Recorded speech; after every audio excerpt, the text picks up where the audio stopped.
Part 1. Ielts practice. Questions 1 and 2. You will hear a tutor and some students discussing science and ethics. You should answer the questions as you listen because you will not hear the recording a second time. Listen carefully and answer questions 1 and 2.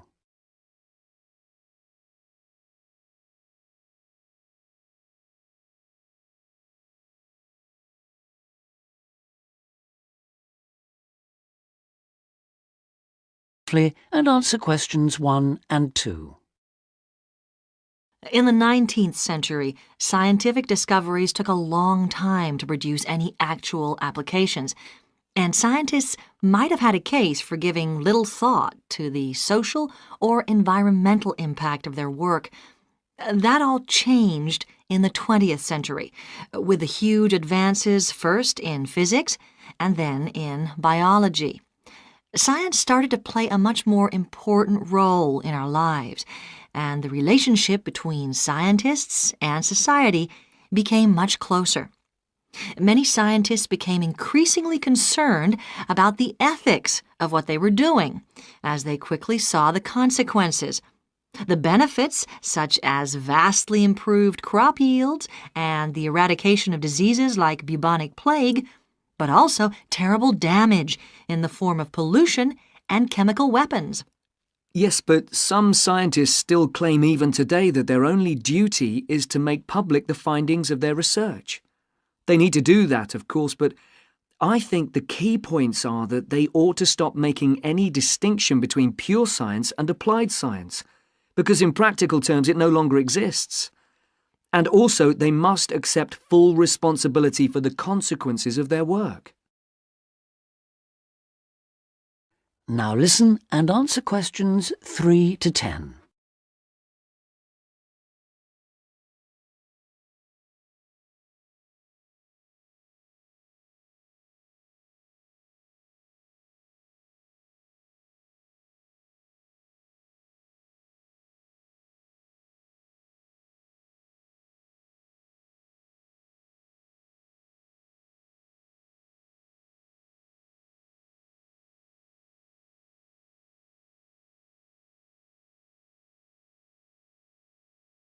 Now listen and answer questions 3 to 10.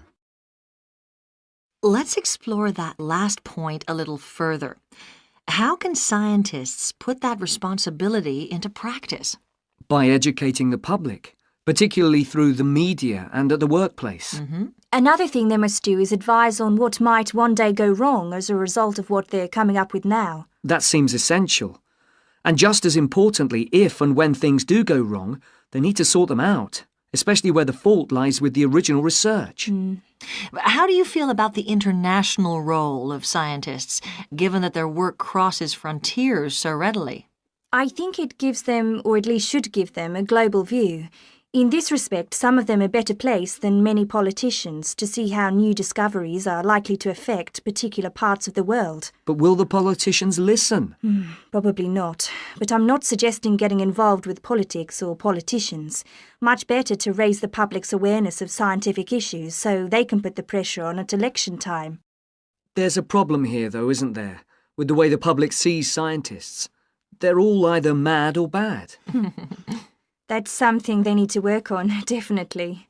To regain public trust, they'll have to show they're accountable, and that science is about improving people's lives. That may not be so easy. What do you think are the areas in science that really worry people these days? Science in agriculture, above all. There's been all this media hysteria about Frankenstein foods, but there is a genuine issue here.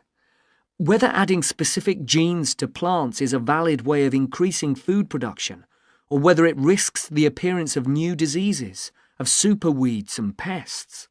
Which links it to another controversy, using chemicals to control pests.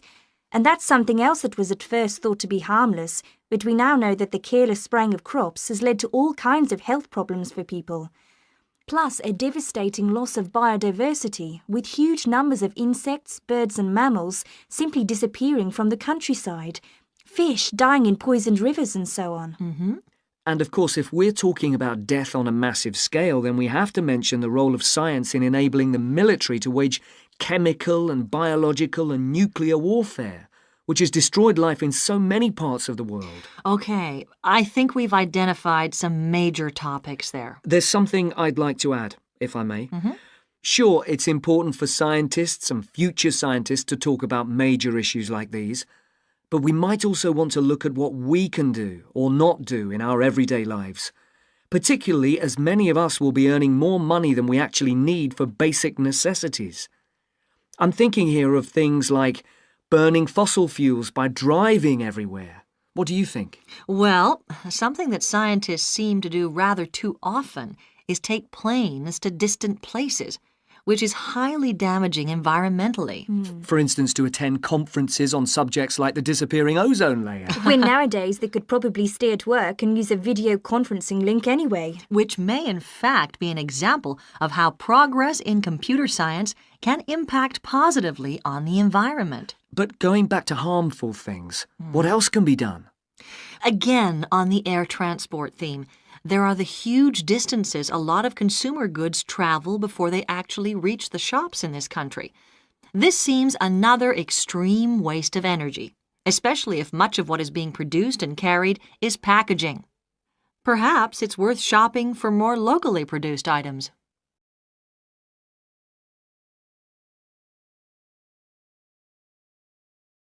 That is the end of part 1. You now have half a minute to check your answers.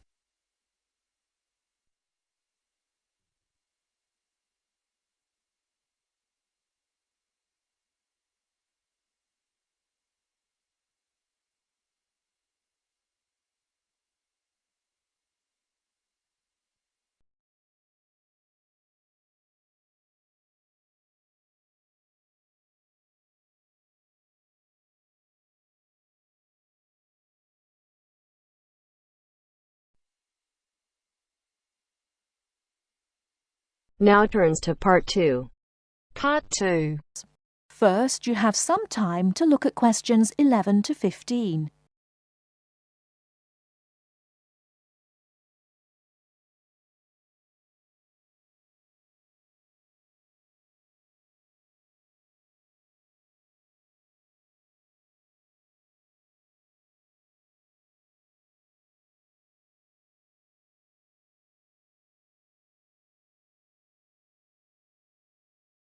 Now, listen carefully and answer questions 11 to 15.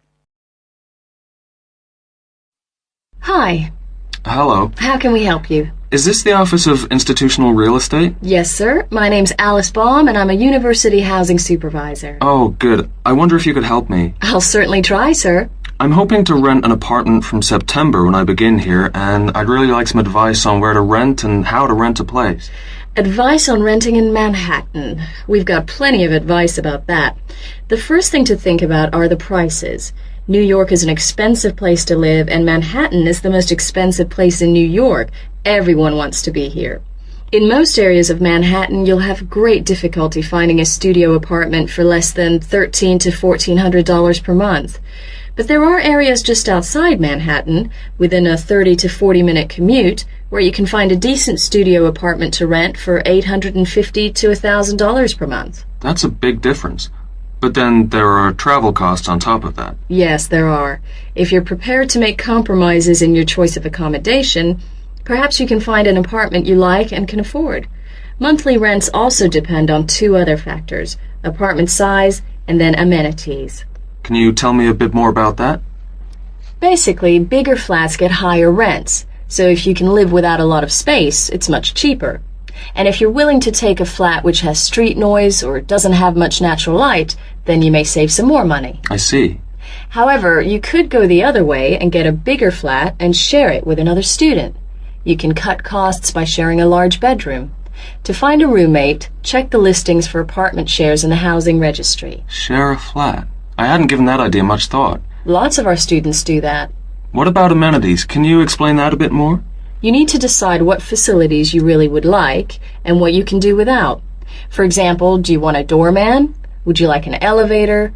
These kinds of things put the prices up. I don't think I need a doorman. Is there anything else I should know? Yes, remember, the housing market is very competitive, especially for affordable apartments. You need to be prepared to make decisions quickly and be flexible with your plans. Don't start your search earlier than 4 weeks before you want to move in, because tenants only need to give landlords 30 days notice of their departure. Okay. Before you hear the rest of the talk, you have some time to look at questions 16 to 20.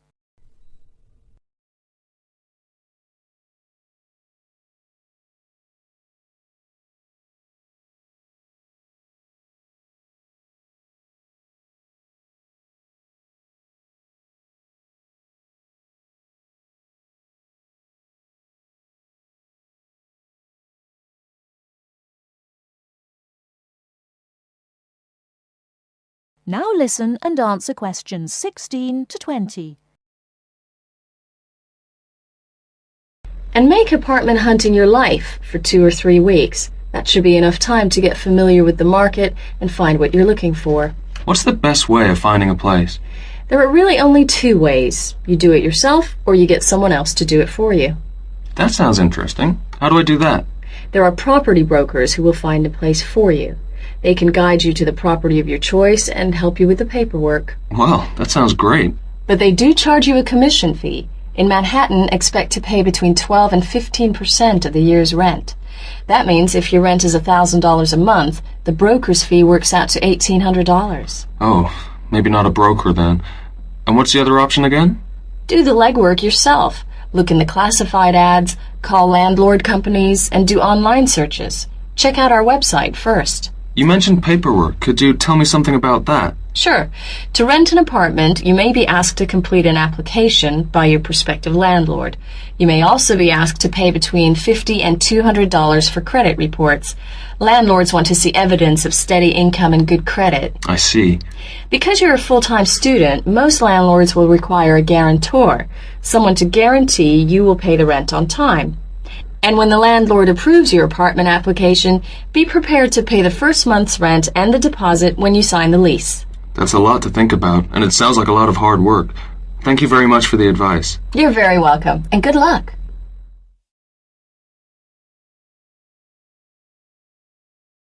That is the end of part 2.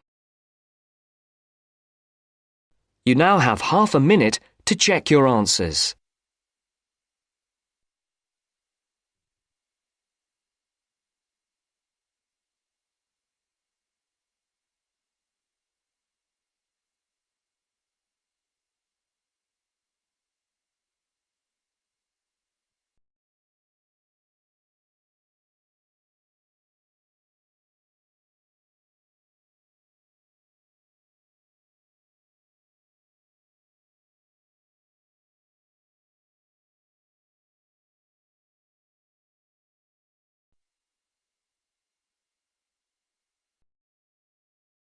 Now turns to part 3. Part 3.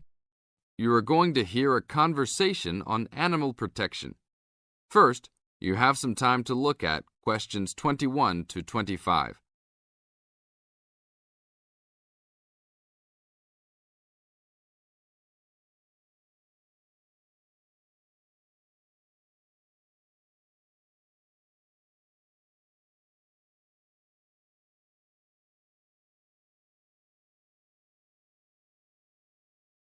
Now listen to the tape and answer the questions.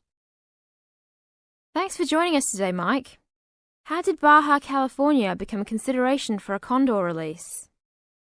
Our recovery plan for California condors requires us to re-establish the birds in as much as their former range as possible. Baja, being the southernmost recent range for the California condor, works well in that they were only recently lost from the area, mid-1930s, and considerable habitat still remains. It is very isolated with very few people in the area. The mountains are spectacular, ranging up to 10,000 feet, or 3,000 meters. Our selected release site is at nearly 8,000 feet, 2,400 meters. Mike, how many birds do you envision flying free in this area Baja in the future? We will be releasing 4 to 8 birds on a yearly basis and will reconsider the situation when we have 20 birds in the area. What age do the birds have to be before moving them? That's a good question. Typically, we move them at 8 months to 18 months old.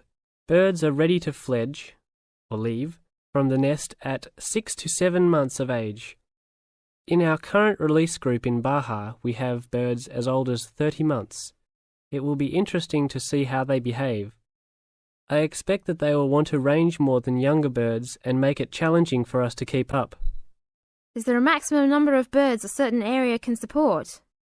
Yes, it's called the carrying capacity for any area, for any species. In our case, our strategy to find that number is to saturate the environment to a level where we determine that the birds are showing difficulty either in finding food, behaviourally, or in survivorship. That level is greatly determined by the availability of food in the area and nesting possibilities.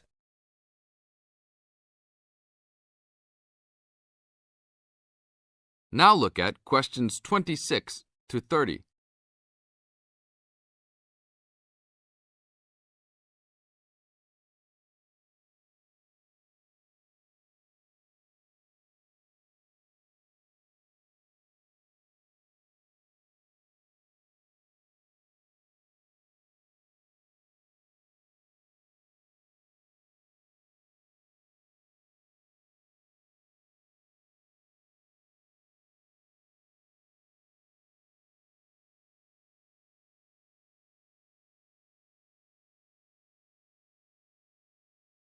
As the talk continues, answer questions 26 to 30.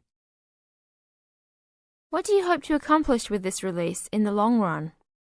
I expect that well within 10 years the condors will be flying north and joining birds already released in Southern California. Hopefully we will reach at least 150 birds in each of these populations within about 15 years. What would you say is the biggest contribution to the California Condor program's success? That would have to be the fact that we were able to breed the birds in captivity from the 27 birds we started with in 1987 to the 205 birds we have today. This is thanks to cooperation between the San Diego Wild Animal Park, the Los Angeles Zoo, and the World Center for Birds of Prey in Boise, Idaho. Are there any problems keeping track of and protecting your released animals outside of the US? Nope. We are using radio transmitters and will be using the new satellite and GPS transmitters as well. Which system is better? Using satellites. The advantages over radio telemetry are numerous. It makes it possible to keep up with the bird's flight without being led miles in a matter of minutes. It took the young condor only a week to migrate across the state, and with just radio telemetry, poor weather can keep a plane grounded, and not all roads are accessible to track them on ground. New technology will allow one to be able to track birds that are not accessible by plane. Also, it is a new way to gauge the effectiveness of reintroduction. How so? If a condor transmitter works properly, researchers will get a location every 10 days for about 2 years. Do you see an end in sight for the need to breed condors in captivity? Yes, that would be great. But it will take a while for us to establish the 2 wild populations and make sure that they are sustainable. Part of our recovery is to maintain a captive flock of 150 birds in various zoos around the country as a safety net for the future.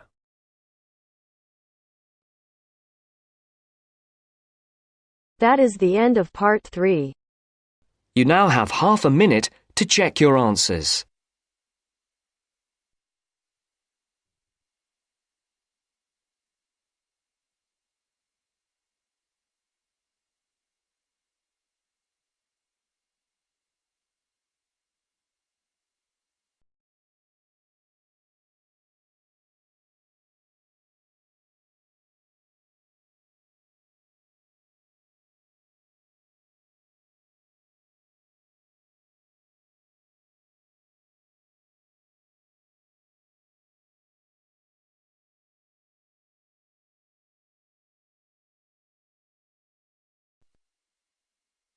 Now turns to Part 4.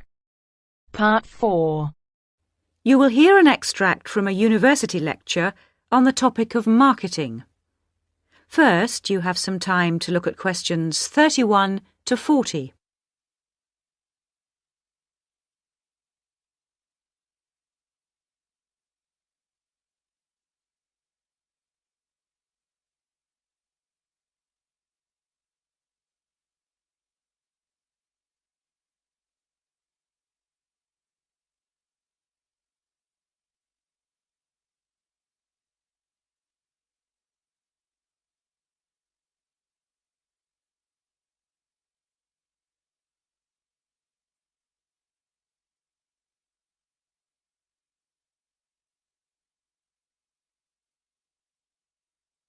Now listen carefully and answer questions 31 to 40.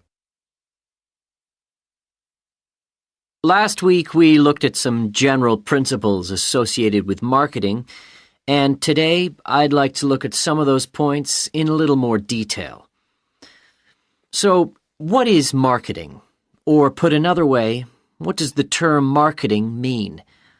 Many people think of it simply as the process of selling and advertising, and this is hardly surprising when every day we are bombarded with television adverts, mail shots, and telephone sales. But selling and advertising are only two functions of marketing. In fact, marketing, more than any other business function, deals with customers. So perhaps the simplest definition is this one. Marketing is the delivery of customer value and satisfaction at a profit. In other words, finding customers, keeping those customers happy, and making money out of the process. The most basic concept underlying marketing is the concept of human needs. These include basic physical needs for things like food, as well as warmth and safety. And marketers don't invent these needs. They're a basic part of our human makeup. So, besides physical needs, there are also social needs, for instance, the need to belong and to be wanted.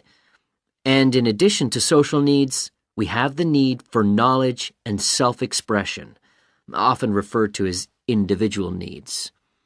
As societies evolve, members of that society start to see things not so much in terms of what they need, but in terms of what they want. And when people have enough money, these wants become demands. Now, it's important for the managers in a company to understand what their customers want if they're going to create effective marketing strategies, so there are various ways of doing this. One way at supermarkets, for instance, is to interview customers while they're doing their shopping. They can be asked about their buying preferences, and then the results of the survey can be analyzed. This provides reliable feedback on which to base future marketing strategies. It's also quite normal for top executives from department stores to spend a day or two each month visiting stores and mixing freely with the public, as if they were ordinary customers, to get an idea of customer behavior. Another way to get information from customers is to give them something. For instance, some fast food outlets give away vouchers in magazines or on the street that entitle customers to get part of their meal for nothing. As well as being a good way of attracting customers into the restaurants to spend their money, it also allows the managers to get a feel for where to advertise and which age groups to target. Another strategy employed at some well-known theme parks, such as Disneyland, is for top managers to spend at least one day in their career touring the park dressed as Mickey Mouse or some other cartoon character. This provides them with the perfect opportunity to survey the scene and watch the customers without being noticed. Okay, well, we mentioned customer satisfaction at the beginning of this lecture, and I'd like to return briefly to that as it relates to what we've just been talking about. If the performance of a product falls short of the customer's expectations, the buyer is going to be dissatisfied. In other words, if the product you buy isn't as good as you'd expected, then the chances are you'll be unhappy about it. If, on the other hand, performance matches expectations and the product you buy is as good as you expected, then generally speaking, the buyer is satisfied. But smart companies should aim one step higher. They should aim to delight customers by promising only what they can be sure of delivering and then delivering much more than they promised.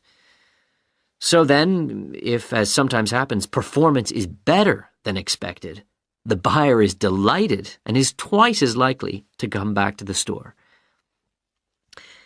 Now, let's move on to look at the role of advertising.